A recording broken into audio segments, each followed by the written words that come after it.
Face చేస్తుంటారు problems. వాటంటే education system కాదు, ఇది స్కూల్ లైఫ్లో జరిగే ప్రాబ్లమ్స్ ఇవన్నీ. సో ఇలాంటప్పుడు ఎక్కడ డీల్ చేయాల్సి వస్తుంది? యాజ్ ఎ టీచర్స్ గా ప్రాబ్లమ్స్ రిజాల్వ్ చేసుకోవచ్చు. So you can't blame the education system, because ప్రతి ఒక్కరు ఒకే ఎడ్యుకేషన్ సిస్టమ్ ఫాలో అవుతున్నారు. వేరే కంట్రీస్ వచ్చేసి ముందున మన వెనకాల ఉంది, కానీ టీచర్స్ కి ఆ పవర్ ఉంటుంది. యూజువల్లీ మనం చూస్తూ ఉంటాం, పిల్లలందరూ ప్రేర్ చేసే టైంలో కూడా మాతృదేవోభవ, పితృదేవోభవ, ఆచార్య దేవోభవ అని అంటారు. రిలాక్స్ స్మరిస్తారు.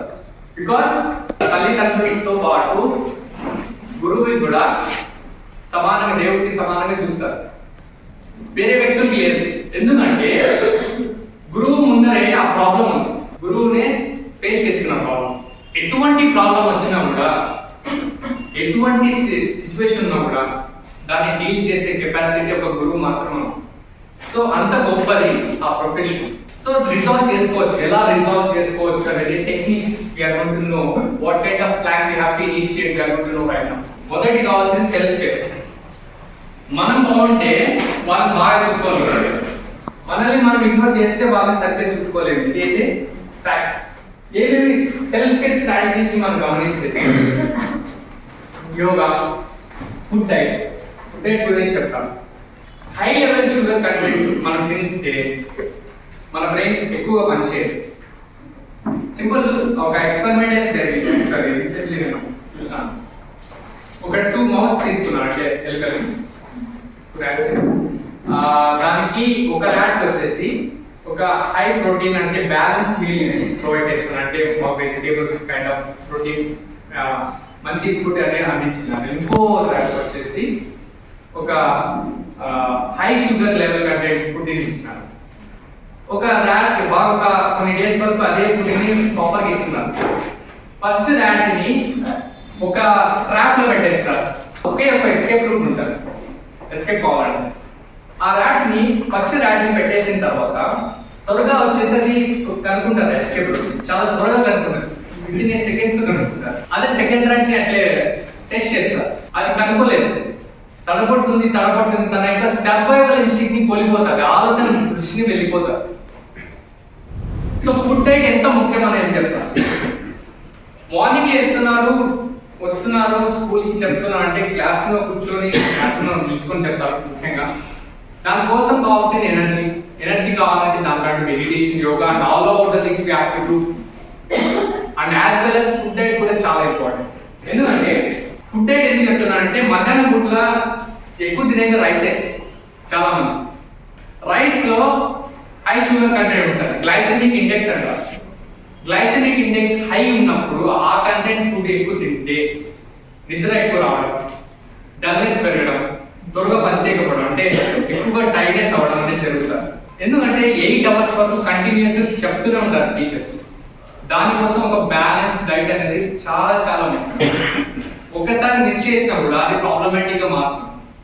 ఎందుకంటే ఏదో ఒక రోజు అది ఎఫెక్ట్ అయితే అవుతుంది. బట్ మనం స్కూల్ లైఫ్ లో ఉంటే టీచర్ వచ్చే రెస్పాన్సిబిలిటీస్ హైగా ఉంటాయి, స్ట్రెస్ కూడా మారుతుంటారు. సో అలాంటప్పుడు ఏం చేయాలంటే ఫుడ్ డైట్ అనేది చాలా ముఖ్యం. మధ్యాహ్నం పూట రైస్ తక్కువ తినాలి. మధ్యాహ్నం పూట రైస్ తక్కువ తిని అదర్ వెజిటేబుల్స్ కావచ్చు, రోటీ కావచ్చు, ఇటువంటి థింగ్స్ తింటే చాలా మంచిది. గ్లైసెమిక్ ఇండెక్స్ తక్కువ ఉన్న ఫుడ్ ఐటమ్స్ తింటే చాలా, vegetables, leaf vegetables, milk products, ఇవన్నీ టీచింగ్ మోడ్ లో ఉన్నప్పుడు ఈ ఫుడ్ డైట్ అనేది చాలా ముఖ్యం. నెక్స్ట్ వచ్చేసి హైడ్రేట్. వాటర్ బాటిల్ అయితే కంపల్సరీ పెట్టుకోవాలి క్లాస్ రూమ్ లో. ½ an hour వరకు తాగుతూనే ఉండాలి. ఇది పిల్లలు కూడా చెప్తారు, ఎందుకంటే బ్రెయిన్ అనేది ఆటోమేటిక్లీ హీట్ ఎక్కుతూనే ఉంటారు కంటిన్యూస్ గా. ఎవ్రీ 15 minutes ఒకసారి తాగండి, ఎవ్రీ ½ an hour ఒకసారి తాగండి అని చెప్పేసి చెప్తుంటారు. హైడ్రేటెడ్ ఉంటేనే అప్పుడు కాస్త పర్ఫార్మెన్స్ బాగుంటుంది. దాని తగ్గట్టు బాగా మంచి హ్యాబిట్స్ ని బిల్డ్ చేసుకోగలుగుతారు. దాని తగ్గట్టు వాళ్ళు చాలా బాగా కమ్యూనికేట్ చేయగలుగుతారు. నెక్స్ట్ వచ్చేసి స్ట్రెస్ రిలీఫ్ మేనేజ్మెంట్ టెక్నిక్స్. కొన్ని టెక్నిక్స్ అయితే నేను ఫాలో కావాల్సి వస్తుంది. లైక్ పవర్ న్యాప్ అంటారు. ఒక 10 to అంటే బ్రేక్ టైం వచ్చేసి ఒక 5 to 10 minutes కొంచెంసేపు పట్టుకోవడం, రెస్ట్ ఇవ్వడం బ్రెయిన్. అదే డీప్ బ్రీత్ తీసుకోవడం, ఇన్హేల్ అండ్ ఎక్స్హేల్, ఇటువంటిది ఫాలో అవ్వాలి. అదే విధంగా కొన్ని సార్లు మూడీగా ఉంటారు.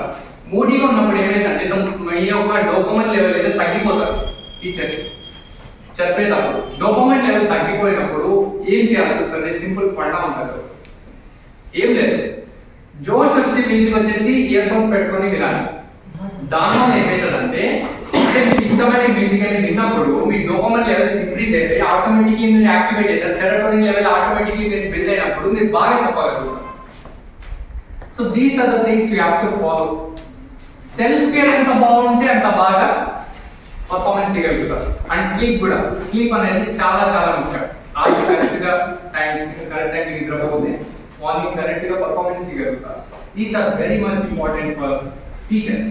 అప్పుడే వాళ్ళు వేరే వాళ్ళు అంటే ఆపోజిట్ ఉన్న స్టూడెంట్స్కి బాగా సేవ్ చేయగలుగుతారు. మనం యాక్టివ్ ఉంటే, ఎందుకంటే మన స్ట్రెస్ తీసుకునే కొద్దీ అది మనకి టైట్నెస్ అనిపిస్తుంది, నిద్ర రావడం లేదంటే మూడీ ఉండడం, అసలు ఎందుకు చేస్తున్నాం అని చెప్పేసి నెగిటివ్ థింగ్స్ అని ప్రతి ఒక్కటి వచ్చేస్తాయి ఆటోమేటిక్.